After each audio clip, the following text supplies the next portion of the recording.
upyou Lagos. Greetings, wonderful upyou community. Welcome to another episode on your radio show, upyou with Ezinne. How you all doing? Wow. We're halfway into November. I hope and trust that we're all sitting up and putting pen to paper, taking stock of our dreams. It was only last night in a conversation with one of my daughters when she was bemoaning that it's just 39 days to Christmas that I said to her, if your only achievement this year is staying alive, then give thanks because it means the dream didn't die. You have an opportunity to sit up with your dream again and take another look and tweak it in order to chase it down. The good book says, even though it tarries, wait for it, and only the living wait. Today we'll deepen our conversation on our theme for November, which is sit up. Experts advocate we take our time to consider our dreams yearly, half-yearly, quarterly, and set goals in every area of our lives. They enjoin us to ensure our goals are smart, specific, measurable, attainable, realistic, and time-bound. And we agree with them. And that's why it's Sit Up season on upyou with Ezinne. It's our on radio, and I'm here to keep you company wherever you may be. So let's do this, my beautiful people. Finding self, finding purpose. My name is Ezinne Kufurekane, and I'm your host.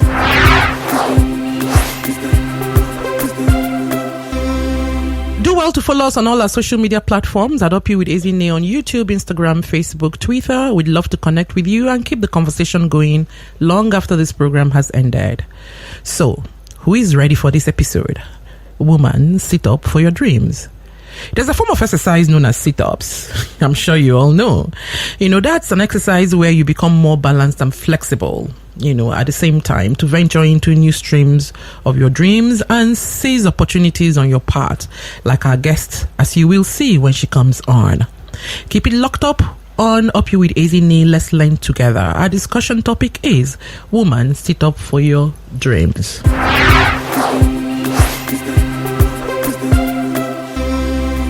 Our guest today is Juliet Aigbe, popularly known as Chef Juls, a reformer entrepreneur. She runs a bakery and a sugarcraft skill club for teenagers. She's founder of Birth Bakeries Limited, owner of 3 brands. Chef Juls is the pioneer of the millet bread, a domestic grains initiative to help Nigerians tackle global food crisis affecting our national staple bread, and especially to power up the wheat grain with a more nutritive and affordable option.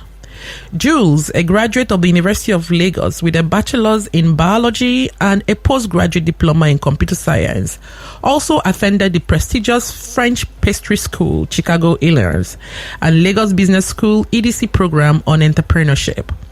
She's creating a paradigm shift from traditional baking methods to efficient, easy, do-it-yourself baking processes. She's an award-winning baker, wholesome food advocate who believes the baking business can be wholesome. Juliet is passionate about food and eager to make a difference. She features regularly in the media as a Lagos TV baker. Dear listeners, please join me in welcoming a very, very, very revolutionary special guest this morning. Hello, Chef Juls. Oh, wow. What a profile. Thank you so much for having me. Welcome, Lagos. I know, right? Sometimes when they read your profile, you're wondering, is that me, right? Exactly. All of that. All of that. And I edited it, I put out some things. I didn't even read everything. So, Lagos, if you want to see the full thing, go on my Instagram page at upyou with Ezinne and then get to know more about this lady sitting beside me this morning. You look absolutely amazing. Thank you so much. Just before we go forward, I need a t-shirt, huh? Don't worry, I'll send you one. Thank you very much. Okay. It's good to have you on the show today. Thank you for having me. Welcome, Lagos. Thank you. So let's set the stage for our discussion this morning. Juliet, could you please start by telling me or us your perspective on this topic we're discussing today, woman, sit up for your dreams? That's a very deep perspective. Very interesting as well, because there's this thing that says, woman or man, know thyself. Many of us have what they call entrepreneurial seizures. We started out maybe like 9 to 5 jobs, and then we start picking up hobbies here and there, And before you know it, we move from hobby to enterprise development. So it just evolves from you following your heart, being authentic to yourself, and also being very observant to what's going on in your environment. So one of the things that I want to really say is, before you even begin this entrepreneurial journey as a person, the issue is, who are you?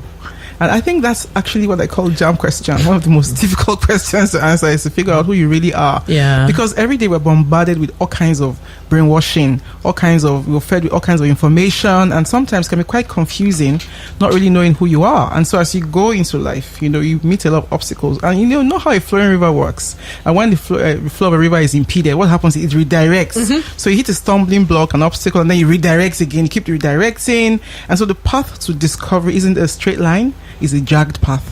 There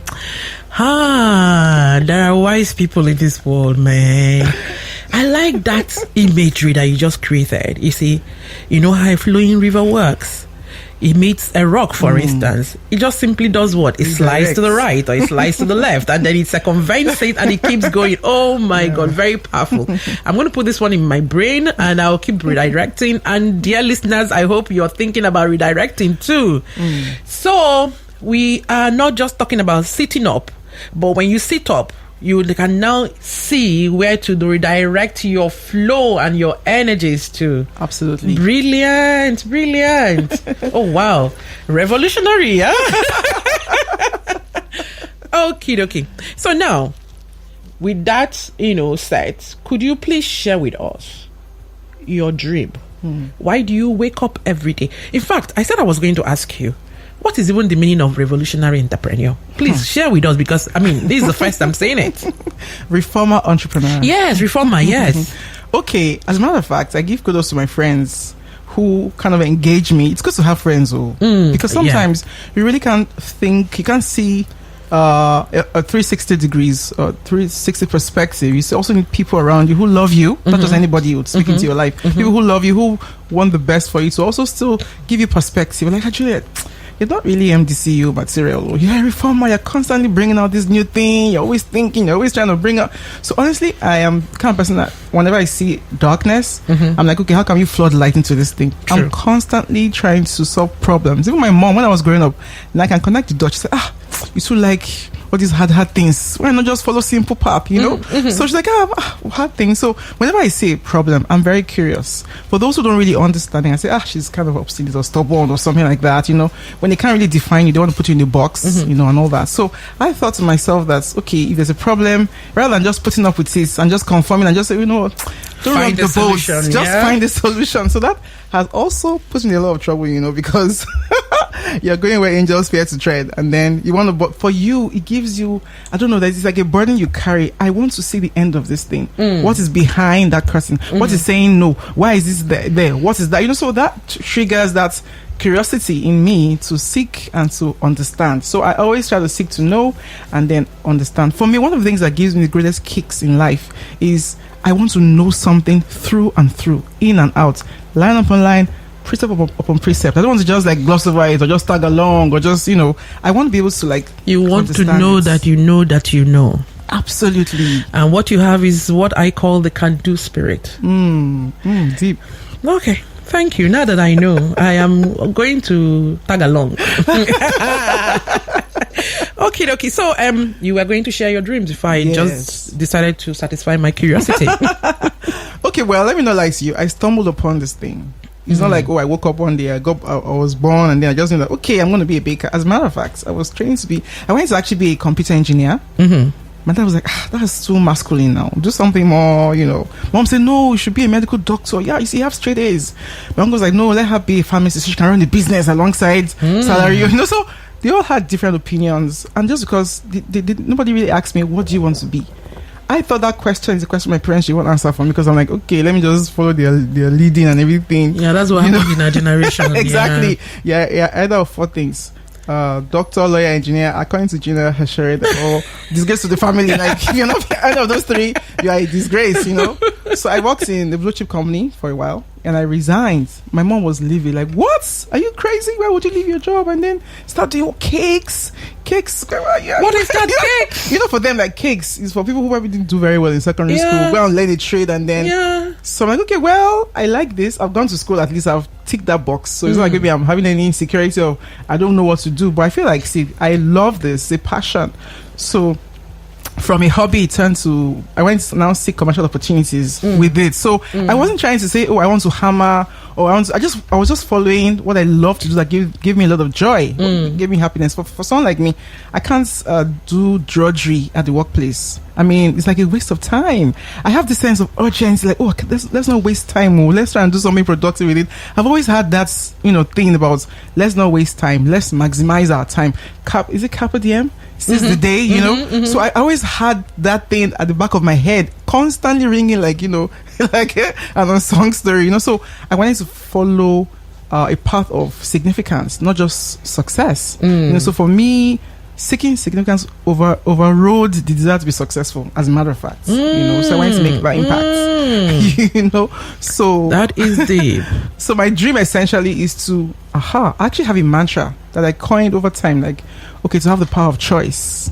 To have the power of choice. To say, okay, tomorrow I want to do this and I'm able to do it without restraint. And so that required preparation.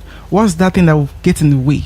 Let me resolve that thing now, so that when I go on that journey, I'm not hindered, or even if I'm hindered, I'm prepared to tackle it. So it's never really about ease or calm or lack of turbulence or lack of issues. It's always that in the midst of all of that, I can still overcome. How? By preparation. Know yourself, trust yourself, believe in yourself, and also build a team of people that trust you around. Move around people that are better than you, that you can aspire to, that you can look up to. There's a place in the holy books that says, be not slothful, but follow them who through faith and patience inherit the promise. So for me, I want to look at people who have gone ahead of me, who are doing well. I want their stories to inspire me, their failures, their successes, and all of the thing that makes them who they are, to kind of inspire me to draw strength for who I'm supposed to be. So my dream essentially is to keep evolving, to be a lifelong learner, and to also make an impact, in the sand of time. If we stop the program now, we've given everything that we're supposed to give. Thank you. You're quite a deep flowing river. I'm going to open the lines now. The phone line to call, to text, to WhatsApp is 0913 6000 410. 0913 6000 410. Please text us, please call us, and please send in your WhatsApp. Chef Juls is here to take your questions. If you're listening to us, she's throwing out some deep nuggets this morning, one that we can all imbibe and use to run for our lives going forward. Clearly, you've been busy pioneering and innovating in your chosen field. So it tallies with your dreams. Before I was going to ask you, was it an opportunity met preparedness? But you have actually mentioned that you had to prepare. So you've been pioneering. Please tell us about your recent pioneering initiative. It's kind of ironic that COVID brought with it a lot of opportunities. We all said there was this phrase, unprecedented. That was the key word. What's been happening? Unprecedented in the entire world. Exactly, and so it kind of triggered a paradigm shift as well. For those who used to kind of just wake up in the morning, go to work and come back at night, they have what they call hybrid workspace and stuff like that. So when COVID happened, it changed a lot of things. There was even the spike in cost of food products and the rest of it. So after which, we're still even going through the consequence and effects of COVID. So what happened was that another issue happened again. There's a war in Ukraine. My eyes opened to a lot of things about food politics and global politics and the global supply chain, and the gaps that exist, and how Africa is, a small fry in the backside of life when it comes to global food politics. As a matter of fact, Nigeria imports 90% of her wheat consumption from that region. So when Ukraine and Russia went to war, what happened was that there was a spike in the price of wheat, which is the predominant products used to make our national staple called bread. Do you know, as we speak, what we are feeding on now are the wheat grains stored in silos, not the ones they've called. They couldn't go to farm because right now we're eating reserves. So if you don't go back to farm, I don't know what's going to happen. So I bake breads, in my bakery, and people come to buy, and then they will slam the door. Today is 500, tomorrow is 1,000. What's going on and everything? So I started thinking, at this point, won't we be selling bread again? What will we be selling?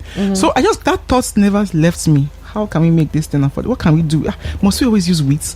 So when I heard that wheat was always imported, 90% is in, I'm like, but we have local grains that we can also explore. My mind took me back to when I was a child growing up in Ilorin. My mom used to make what they call it oka.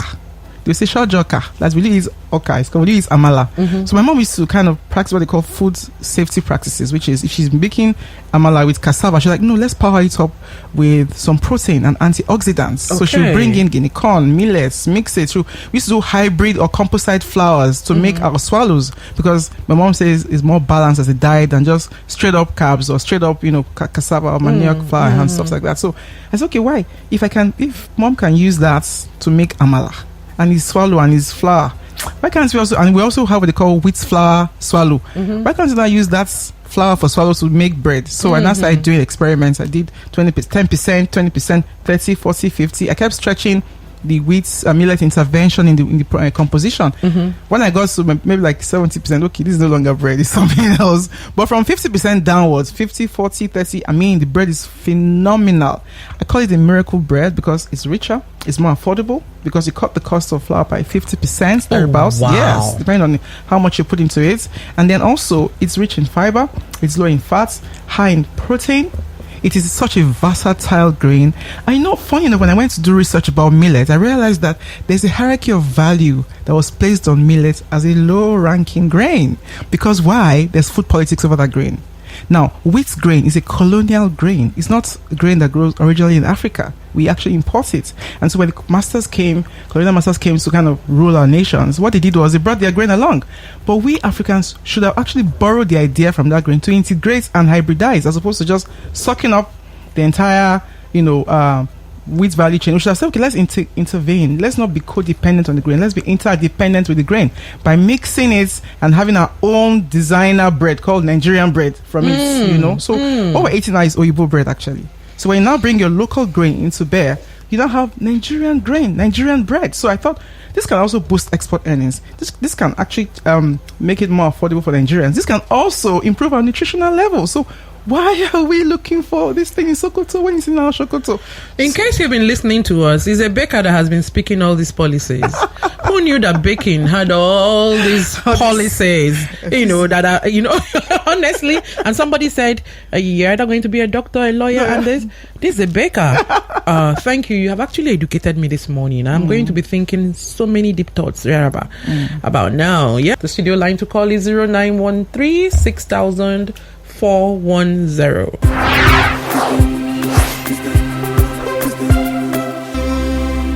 Chef Juls, you're certainly not run off the mill baker. You're a very informed person.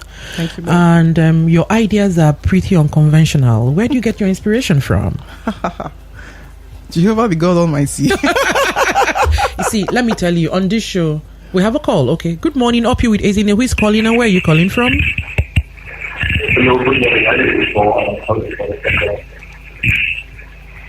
Good morning. Can you speak up a bit? Can you hear me? Yes, we can. Perfectly. Yeah, so my name is Paul and I'm calling from Ikeja. Okay. Yeah, so I just wanted to ask Jeff, is there any way I can get the bread around here? You have like a store or something? Okay, I'm just going to allow her to do that this once. Go ahead. Okay.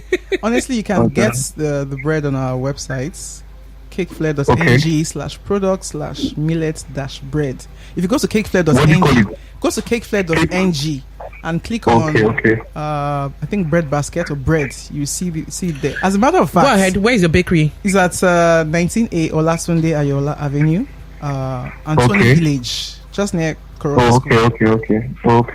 Yeah. Thank you very much. All right, thank you. Okay, so back to you. Yes. As a matter of fact, what we did was we had on the 26th of August, we had a Lagos, a cross section of Lagos bakers come to my bakery. We had the hangouts where we now talked about how to make this bread have like a national impact. So we shared the recipes for free with all the bakers. You shared the recipe for free? Absolutely. They have to know about it and know how to use it. Woman, sit up for your dream. Now, this is what we call collaboration. Go ahead. Yes, so I thought if every Lagos baker bakes this bread and shows their clientele the options that are possible for maybe cheaper and more nourishment, they will actually be able to have access to the bread. So, for example, we're calling on all bakers across Lagos. On my Facebook, on my Instagram page, on the highlight, there's a free highlights for free recipes for the millet bread. So you can go in there and just, try out that recipe and show it to your customers, and they can have access to it. So I can bake for the entire 28 million Lagosians. So I feel like if every baker in every nooks and crannies of Lagos have access to that free recipe, they can now bake bread for people in their locality to consume. And for those who can order online, we already have as well on our pages. So I feel like bakers have the opportunity to now try it out, and they can reach out to me. We even do free trainings for bakeries to learn how to bake the millet bread, because it is a new innovation and they need a lot of support. And so we're here to support that adventure. And if they want to get the flour, we also sell the flour. They can get the flour from us, and then they can bake the bread for free. I think I'm going to give you your own flowers right now, because you actually aptly are called the reformer entrepreneur. Because I pray that what you're doing succeeds, that we will eventually get the Nigerian bread. Amen. Because that's what I see, a Nigerian bread where everyone can get even more nutrition and all of that. Well done, girl. Thank you so much, ma'am. Well done. Oh, wow. Okay, now quickly, could you please share 5 things any woman can do, irrespective of age, qualification, that can help her sit up in the pursuit of her dreams? The number one thing is know that we have been preconditioned to think a certain way. Challenge that thinking. If you encounter a problem, the first thing you should do is not panic. Ask yourself a question. Question yourself, what is this problem? Why is it happening? What can I do to make it a difference? Don't say, why me? Why is it happening to me? That's the wrong question. Okay, how can I tackle this problem? Is a better approach to it, because your brain is actually not a storage organ, it's a thinking organ. And the moment you ask yourself a question, what happens is your brain kicks in and goes to work to try and figure out the answer to that problem. And once you begin to question, what happens is life conspires in your favor to try and bring to bear the answer to that question, because you are made as a creative being. So when you create things with your words, that's why words are very important. Your vocabulary is very important. Don't say, oh, I'm broke, I'm doomed, or Nigeria is bad. Let's change those narratives and those, let's change what we say with our mouths. Yes, you may be saying things optically like, oh, they're looking bad, but you can recreate what you see with your words, your vocabulary, and then also your posture. Sometimes we sit down in the armchair. I don't know if you watch a football match where they are taking penalties. You see that each time a penalty goes wrong, spectators just begin to attack and criticize. Whereas the co-players hug each other. What does that mean? If you are a player in the arena of life, you will not criticize. You try and say, okay, how can I make things work? So we need to build ourselves up. So a woman should look at herself and say, what can I do differently? Everybody has a gift. Everybody has something. You may not have it to where you want to get to, but you have to first, start from where you are, and enjoy yourself on the where you are on the way to where you're going, because where you're going is not really a destination; it's still a journey. Did you say 5 things, or did you say more than 5 things?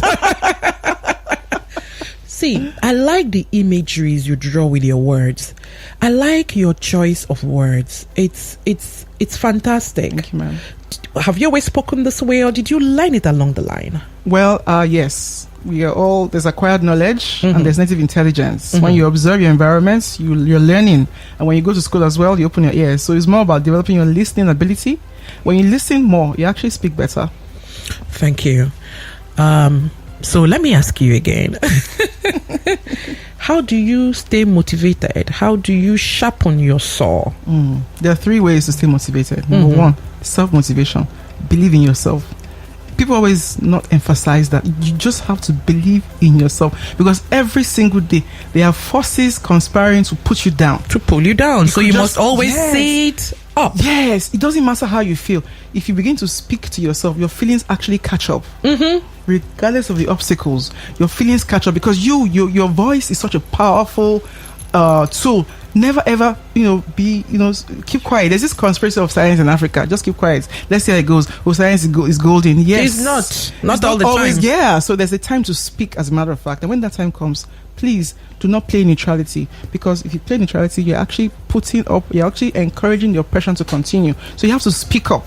Number 2, you have to pray. There's a spiritual power. I don't know how some people do it. So you have to pray. I believe life is not just in this dimension. There's a 4th dimension to life. You have to learn to pray. And number 3, surround yourself with people who are better than you, so they can build you up. If you have any issue, call people. Don't say, if you go and share your issues now, they will laugh at you or they will mock you. Yes, some can eventually mock you, but always find people that have what you don't have, or aspire to what people that have things that you aspire to have. And so when you reach out to them, they can actually be a blessing to you. And for those who actually say things that put you down, let it just be like okra soup that pour on the wall that just slides off. I said I like your imagery. Normally somebody will say water off by a duck's back. And that's very Oyibo, because most of us haven't seen ducks, right? But okra off my skin, I can totally connect. Wow, brilliant. Okay, so finally, tell me about this group that you are chairman of. Okay. Where entrepreneurs come and get encouraged. Because I want the women to know, and then I want them to be able to come. It's called the Domestic Grains Initiative. www.domesticgrains, there's an S with that, grains, domesticgrainsinitiative.com. So we're still work in progress. It's a new initiative. We're all trying to test the recipe. I would say, take the recipe, reinvent it. Add something else to it. Just do your thing with the recipe. Yes, and then make your customers like it. As in, show them. They say, "Madam, I want it a bit." Do what they say, because it's always about the customer. It's always about them. The Nigerians spend so much money just to live there. Lagos is very expensive to live in. So make it affordable for them, but find a way to make sure you meet their needs, right? And so that group we're still building it up. To try and see how we can reach not just Lagosians, but people in Abuja. We already have people from Abuja who are saying, come and do one in Abuja. We have in Suleja, Ilorin as well. So we're still building it together, trying to make sure that we carry people along and then go around the states of Nigeria to initiate this initiative. So it's called the Domestic Grains Initiative, and you can reach us on www.domesticgrainsinitiative.com. Thank you. Thank you very much, Juliet. I am not in doubt why you're called Chef Juls, and I'm not in doubt of the things that you can do from what I've heard this morning. I really thank you for coming on the show, and I thank you for giving us those nuggets on what we can do to make sure that we are constantly sitting up for our dreams. I pray that your dreams come true for you this year and even onto next year. So finally, could you just finally close us out? What will your general advice to the woman be as we wind down 2022 to embrace 2023? What would be your advice? One statement: woman, you have it. You have it.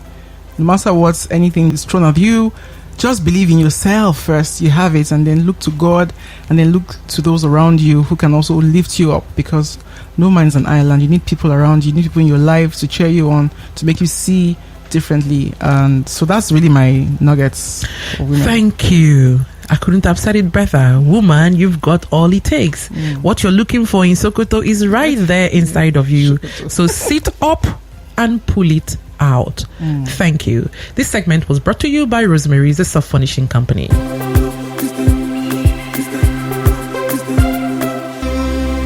This is where we wrap up today. My take today is that it's all inside of us, and we're like flowing river. When we meet an obstacle, we should just redirect. What we had today is as a result of one sitting up for their dream. She started out baking. COVID happened. World practices came into play. She had to start asking herself, what else? What else? And she redirected. And today we're talking about the Nigerian bread. And it's a dream that will come to pass. Because she's giving it voice. We've all heard it, and we'll continue to push her and ask her for it. So, big up to everyone that is involved in creating this magic every week, starting with you, our dear listeners, our guests, our advertisers, callers, engineers on duty, my producer, the amazing upyou team, 98.3 Mainland FM, the sound of Lagos. You all rock. You all stay strong, stay blessed, and stay lifted. My name, as always, is Ezinne Kanem. Until I come your way next week, is Up You.